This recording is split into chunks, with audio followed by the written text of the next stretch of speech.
순천 시내 한복판에서 10대 여학생이 흉기로 피습당해 사망하는 사건이 발생했습니다.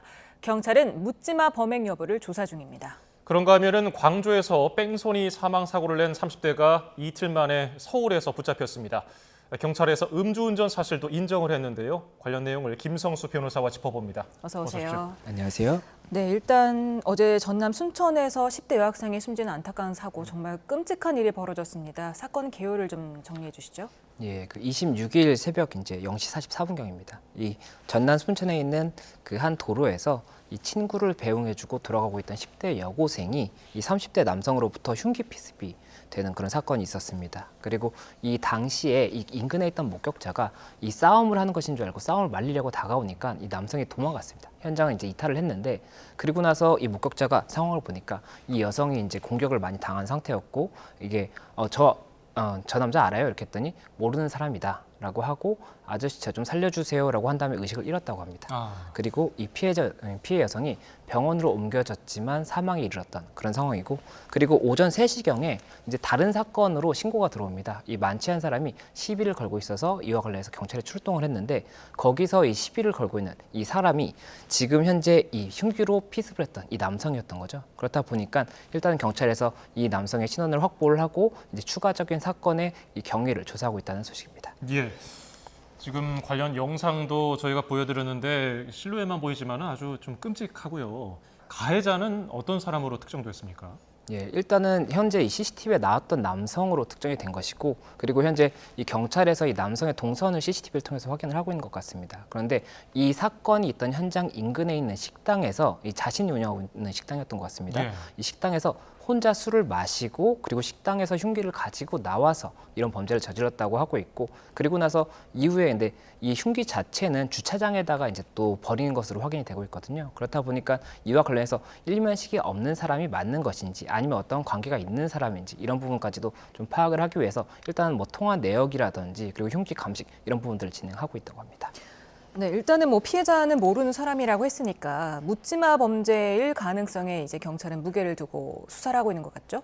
예, 맞습니다. 경찰에서 현재 지금 보고 있는 부분은 말씀드렸던 것처럼 식당에서 지금 나와서 이제 이런 범행이 발생한 거지 않습니까? 근데 경찰이 봤을 때는 식당에서 나오고 바로 이제 눈에 띄었던 사람이 이 피해자였던 것 같습니다. 그러니까 식당에서 나오자마자 이 피해자를 쫓아가서 이런 범행을 한 것 자체가 어떠한 목적이 있는 것이 아닌 무차별적인 그런 살인 이런 것이 아니냐라고 이렇게 의심을 하고 있고, 그렇다 보면 이 부분 무차별 살인이라고 한다면 이 살인의 죄를 판단함에 있어서 가중될 수 있는 부분이라고 볼 수가 있거든요. 그렇다 보니까 여러 가지 이제 사실관계에 대해서 이 정황을 파악을 하고 있다, 이렇게 말씀드릴 수 있을 것 같습니다. 예.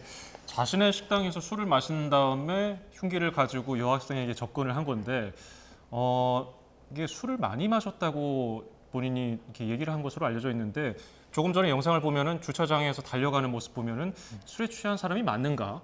그리고 주차장에다가 흉기를 버렸다고 하면은 이거 계획한 거 아닌가? 이런 의구심이 드는데요. 예, 아무래도 그런 부분에 대해서도 경찰에서 조사를 할 수밖에 없는 것 같습니다. 지금 피해자가 현재 내가 이거 왜 이런 행동을 했는지에 대해서 기억이 안 난다라고 진술을 하고 있는 것으로 알려져 있는데, 그렇다 보면 이 당시에 이 범행 당시에 실제로 뭐 술이 만취해서 기억이 안 날 정도였는지, 이 부분도 굉장히 중요한 부분이 될 수가 있습니다. 예. 그렇다 보니까 만약에 혼자 식당에서 술을 마셨다고 한다면 어느 정도의 양을 마셨는지도 봐야 될 것으로 보이고, 그리고 말씀하신 것처럼 이 주차장에서 이제 뛰어가는 그런 모습 같은 경우에는 비틀거리는 것으로 보이지 않는 부분이 조금 있거든요. 예. 그렇다 보니까 혹시나 이 3시에 이제 체포될 당시에는 만취된 상태였다고 하기 때문에 그 와중에 또 중간에 어떠한 뭐 알코올이 조금 그 농도가 변경되는 부분이 있었는지, 이런 부분까지도 볼 것으로 보이고, 그 전체적인 정황을 파악을 해야지 이 죄의 형태를 알 수가 있기 때문에 결국에는 이 사실관계를 파악하기 위해서 경찰이 여러 가지 조사를 조금 하고 있다, 이렇게 말씀드릴 수 있을 것 같습니다.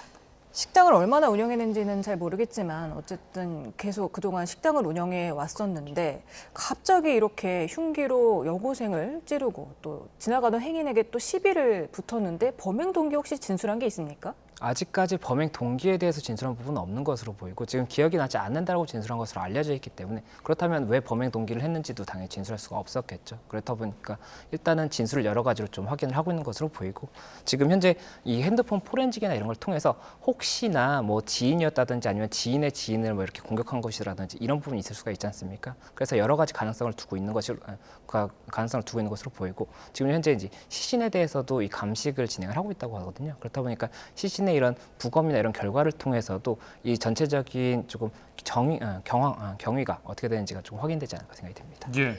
이 남성이 자신이 만취한 상태였고 기억이 나지 않는다고 하는 것이 혹시나 나중에 뭐 수사 과정이나 기소를 당했을 때 법원에서 좀 감경받으려고 죄를 좀 감하려고 이런 얘기를 하는 게 아닌가 이런 의심이 드는데 어떻게 보십니까? 예, 일단은 만취를 했다라고 하면 저희가 심신미약이나 심신상실을 주장하는 것이 아닌가 이 부분에 대해서 의문을 가지게 됩니다. 예. 그런데 이 형법상에 심신상실 같은 경우에는 이 사물을 변별할 능력이 아예 없거나 아니면은 의사결정 능력이 아예 없는 경우에 이런 경우에는 죄를 이제 벌하지 않는다는 것이고 예. 그리고 이러한 능력이 미약한 경우에는 형을 감경할 수 있다는 것입니다. 그렇기 때문에 만약이라도 심신미약이나 상실 상태가 있었다라고 한다면 이 부분에 대해서도 법원에서 판단을 하겠지만 그런 부분이 최근에 이 술을 이제 마시고 어떤 범행을 저질렀을 때 심신미약이나 심신상실이 많이 인정되지 않는 추세이기 때문에 그 부분 인정이 가능성이 높다고 보기보다는 현재 이 남성이 만약 기억이 남에도 불구하고 기억이 나지 않는다라고 주장을 하고 있는 것이라고 가정을 한다면 그 부분 관련해서는 이 범행 동기라든지 경위를 본인이 진술을 했을 때 그 부분이 더 불리하다고 볼 수도 있거든요. 그래서 그런 전략적인 부분이 있을 수도 있기 때문에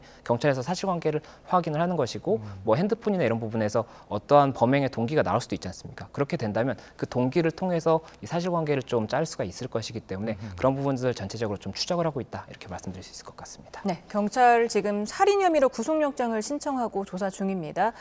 처벌 수위 어떻게 예상하십니까? 예, 이 사형 같은 경우에 그 살인죄 같은 경우에 형법 250조에서 규정을 하고 있고 이 사형, 무기 또는 5년 이상의 징역형을 규정을 하고 있습니다. 그리고 양형 기준이 있습니다. 이 양형 기준이 법원에서 이 형을 선고할 때 판단할 수 있는 기준이라고 볼 수가 있는데 이게 만약에 무작위 살인이라고 한다면 이 부분은 비난 동기 살인이라는 유형에 포함이 되고 그 경우에는 기본이 15년에서 20년 그리고 감경 사유가 있는 경우에는 10년에서 16년 가중 사유가 있는 경우는 18년 이상이나 무기 이상까지 굉장히 중형의 선고가 될 수가 있습니다. 그리고 만약에 이 무작위 살인이 아닌 보통 동기 살인이라고 한다면 기본이 10년에서 16년, 감경 시에는 7에서 12년, 가중 시에는 15년 이상, 무기 이상 이렇게 되기 때문에 이 형량 자체가 이 어떠한 유형의 살인에 따라서 달라질 수가 있거든요. 그렇다 보니 이 동기에 대해서 일단 경찰은 만약이라도 이게 이 무작위 살인으로 볼 수 있는 것은 아니냐 이 부분을 보고 있는 것이고 그것이 아니라 다른 동기가 있었다고 한다면 그 동기에 따라서 이 죄의 형태가 결정이 될 것이고 그에 따라서 판단이 이루어질 것이기 때문에 일단 이 양형 기준에 이 범주에서 좀 처벌해야 되지 않을까 생각이 듭니다. 그렇군요.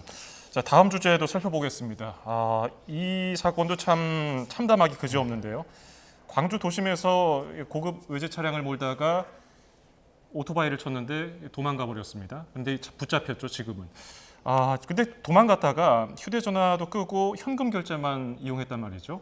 이거는 다분히 좀 의도가 있다고 봐야 할까요?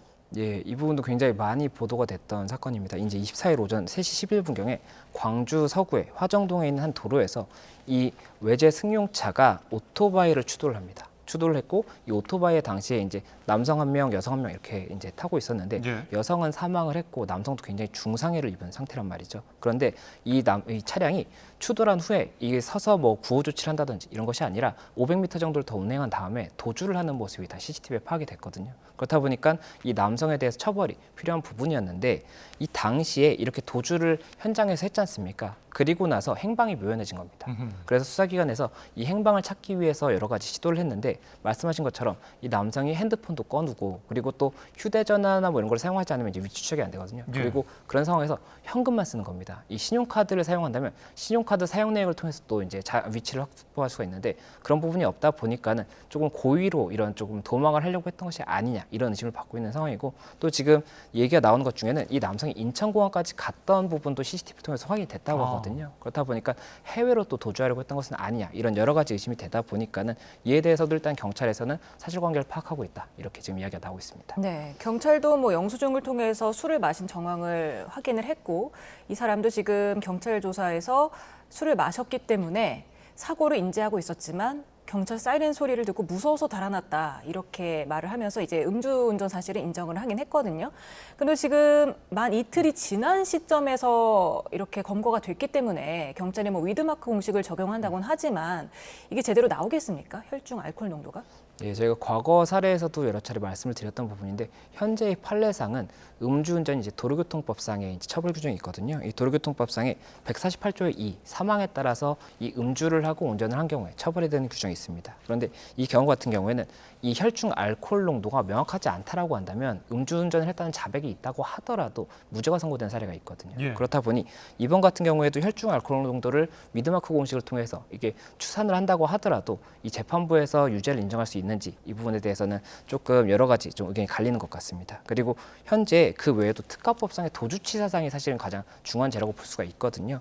이 도주를 해서 사람이 사망을 하거나 아니면 사망한 상태에서 도주를 하는 경우에는 이게 사형, 무기 5년 이상의 형에 이제 굉장히 중한 형을 명시를 하고 있기 때문에 이 부분이 가장 중요한 쟁점이 되지 않을까 생각이 되고 또 이제 현재 이 음주운전이 도로교통법상 인정이 되지 않는다고 하더라도 이 위험운전 치사상으로 검토를 할 수가 있습니다. 이 위험운전 치사상 같은 경우에는 혈중 알코올 농도와 관계없이 이 술을 마셨다는 사실과 그리고 정상적인 운행이 어려운 상황이었다. 뭐 예를 들어 비틀거리는 모습이 찍혔다든지 그런 게 있다라고 한다면 인정될 여지가 조금은 있기 때문에 아마 수사기관에서는 음주와 관련해서는 위험운전 치사상 부분도 검토를 하지 않을까 이렇게 생각이 됩니다. 예. 그런데 지금 경찰이 저 외제차로 오토바이를 들이박은 그 사람뿐 아니라 같이 있던 사람 그리고 동승자 또 도주를 도운 사람 이런 사람들도 입건해서 조사를 하고 있거든요. 각각 어떤 혐의가 적용됩니까? 예, 이때 당시에 사고가 발생을 했지 않습니까? 그리고 사고 발생 후에 이 남성이 도주를 했다고 말씀드렸지 않습니까? 예. 근데 이 당시 이 남성과 같은 차에 타고 있던 사람이 같이 도주를 하는 모습이 이제 촬영이 됐었습니다. 그리고 그 다음에 이 차량이 사고가 나기 직전에 혼자 운전을 하고 있던 것이 아니라 다른 차량과 같이 이제 번갈아 가면서 운전을 하고 있던 것 같아요. 그러니까 오가면서 이렇게 운전했던 것 같은데 이 사람들이 두 사람이 뛰어서 이 다른 차량에 탑승을 하고 이동을 하는 모습이 이제 촬영이 됐거든요.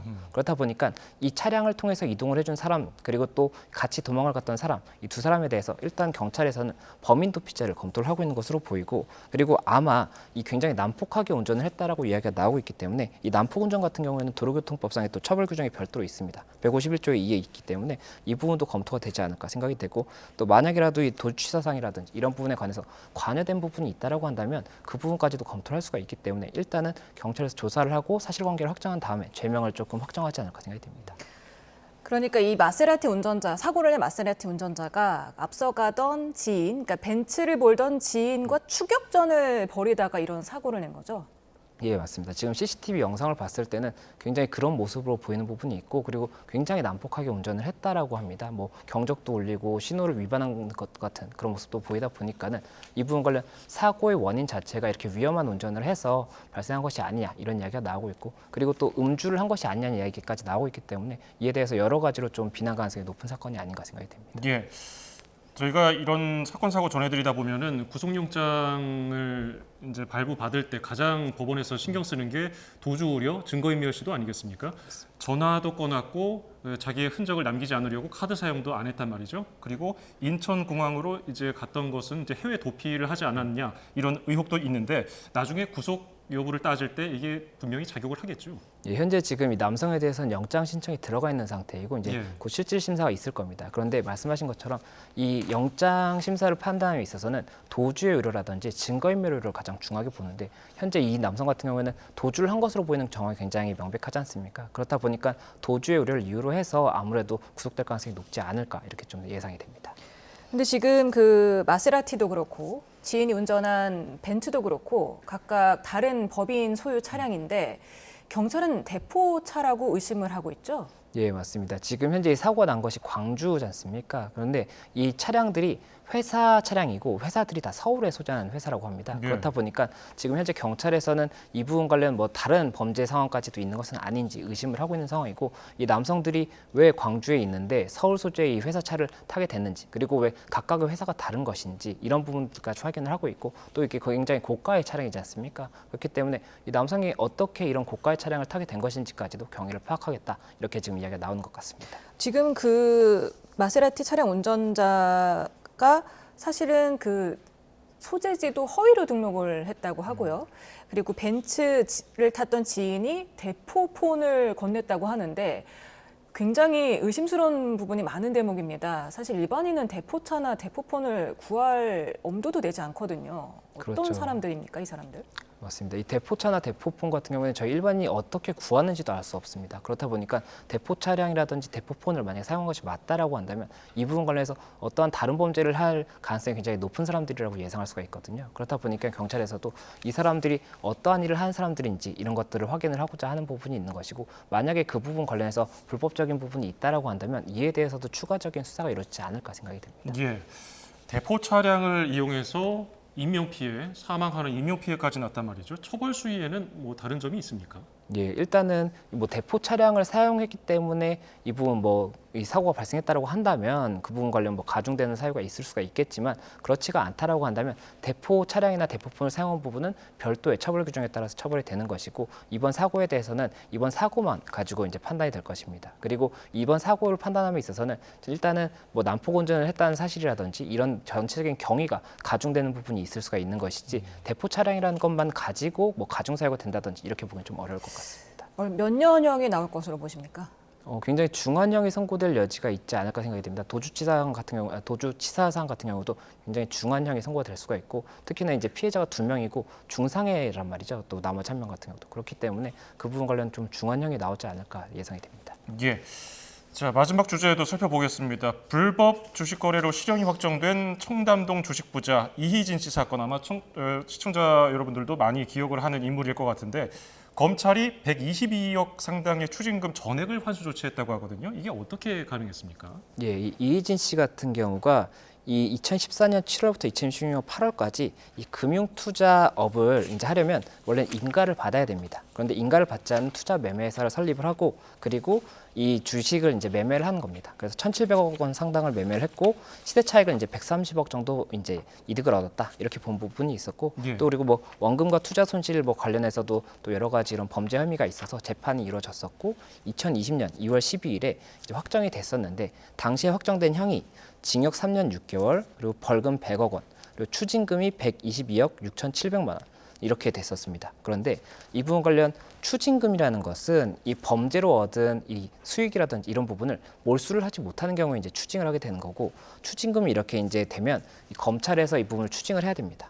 그런데 이 금액이 굉장히 크고, 보통 이런 경우에 자기 명의로 재산이 없기 때문에 추징이 가능할 것이냐에 대해서 여러 가지 이야기가 나왔었거든요. 예. 그런데 말씀하신 것처럼 지금 최근에 이렇게 모든 금액에 대해서 추징을 했다라고 하고 있고, 지금 현재 검찰에서 이야기하는 것은 지난 4월부터 이 재산 조회를 하는 뭐 여러 가지 방법을 통해서 계좌라든지 또 해외 가상자산 이런 걸 추적을 하고, 또 이제 차명 계좌, 차명 부동산 이런 것들 있지 않습니까? 이런 부분도 추적을 한 끝에 지금 이 122억을 상당히 초과하는 정도의 재산을 확보해서 추징을 했다, 이런 소식입니다. 지금 압류한 시계 5개가 있었다고 합니다. 그걸 다 합하면 20억 원짜리인데 하나에 4억 원짜리 시계란 말이죠. 얼마나 호화 생활을 누린 건지 좀 짐작할 수 있는 대목이죠. 예, 아무래도 지금 이희진 씨 출소 이후에도 굉장히 조금 호화로운 생활을 하고 있다라고 하면서 온라인상에서도 굉장히 많은 의견이 있었습니다. 그렇다 보니까 이에 대해서도 여러 가지 이제 좀 정보가 있었던 것이 아닌가 생각이 되고, 이를 통해서 추징금 뭐 이런 부분이 환수가 되는데 조금 영향이 있었지 않나 생각이 되는 부분이 있습니다. 예. 아무리 뭐 불법적으로 얻었다고 의혹이 들더라도 다른 재산으로 이게 추징금이 충당이 되면은 남은 금액은 이렇게 시계 5개처럼 돌려주는 건가요? 예, 이번 같은 경우에 그 시계 5개가 20억 원 상당이기도 한데, 예. 이 부분 일단은 이제 추징을 하려고 했다가 반환을 했다고 하거든요. 그 이유가 지금 현재 이 확보한 부동산이라든지 이런 재산들이 이 현재 추징금이 120억, 그 남은 게 이제 94억 정도였는데, 이 94억보다도 훨씬 많다는 거죠. 그렇다 보니까 반환을 한 것이고, 현재 뭐 그 부분 관련 이 사건과 관련해서는 추징금이 이제 다 꽉 찼기 때문에 그 나머지 부분은 돌려준 것이다, 이렇게 볼 수가 있습니다. 이 사건은 그렇긴 하지만 지금 900억 원 코인 사기는 재판이 진행 중이지 않습니까? 그걸 위해서라도 좀 남겨놓으면 어떤가 하는 그런 아쉬운 마음도 드는데요. 예, 일단은 그 부분 관련해서는 현재 지금 아직 재판 중이기 때문에 뭐 만약에 필요하다고 한다면 기소 전에 몰수 추징 보전을 할 수가 있습니다. 그래서 이 몰수 추징 보전을 검토하지 않을까 생각이 되는 부분이 있고, 다만 기소가 지금 되고 재판이 진행 중인 상황이기 때문에 이에 관해서도 검찰에서 어떻게 할 것인지를 검토할 수밖에 없는 상황이 아닌가 생각이 됩니다. 그래서 이제 현재 이 진행되고 있는 코인 관련 이 혐의에 대해서도 만약에 죄가 인정이 된다라고 한다면 현재 여기에 대한 그 수익이 897억 원이라고 지금 검찰에서 보고 있거든요. 그래서 만약 이 부분이 추징금으로 인정이 된다라고 한다면 그때는 또 이 금액에 대해서 추징을 할 수 있는 여러 가지 조치를 취하지 않을까 생각이 됩니다. 지금 900억 코인 사기에서 만약에 유죄가 확정이 되면 그에 대한 그 범죄 수익을 환수할 수가 있겠습니까? 어떻습니까? 그 부분은 지켜봐야 될 것 같습니다. 결국에는 검찰에서 이번엔 굉장히 뭐 차명 재산이라든지 이런 것들을 좀 잘 찾은 것으로 보이는데 이 앞으로 그 경우에는 그때는 그럼 차명 재산 이런 것들을 잘 찾을 수 있을지 그리고 그때 이만큼의 재산이 있을지도 봐야 될 것이기 때문에 결국에는 그때는 그때의 상황을 봐서 결정이 되지 않을까 생각이 듭니다. 예. 그 관련해서는 처벌 수위를 어떻게 예상하십니까? 관련해서는 일단은 유죄 선고 부분을 봐야 될 것 같습니다. 현재 이희진 측에서는 이 부분을 이제 부인을 하고 있기 때문에 이 혐의가 인정되는 것인지가 전제가 될 것이고 혐의가 인정된다고 하면 그 피해 금액 부분도 전혀 이제 어느 정도까지 인정되는지 봐야 됩니다. 그리고 이게 인정이 된다고 하면 그 다음에 죄명에 따라서 처벌 수위가 정해질 것이기 때문에 그 부분 일단은 사실관계가 어떻게 파악되는지를 봐야 될 것 같습니다. 예, 알겠습니다. 이슈가 되고 있는 사건 사고들 김성수 변호사와 짚어봤습니다. 고맙습니다. 감사합니다.